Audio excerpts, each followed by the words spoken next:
Dicle'nin sesi, Botan'ın yası, bir nehir akar kalbimde pası.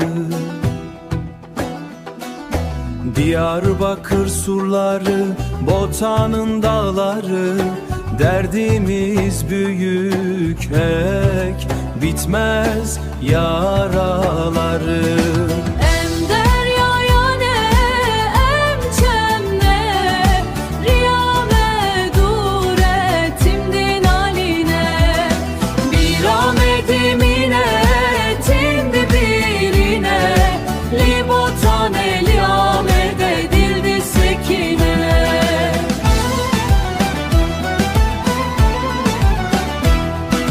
Karanlık çökerken nehrin kıyısına, taşlar şahit olur her fısıltıya.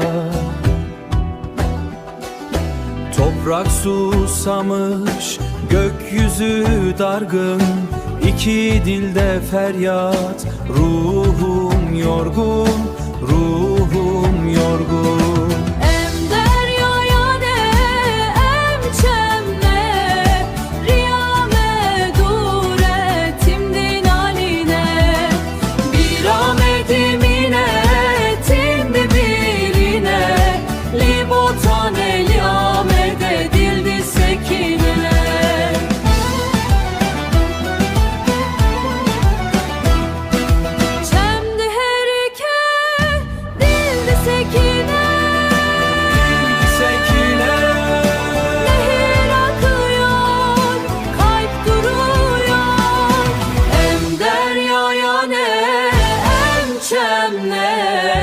Riyame dur.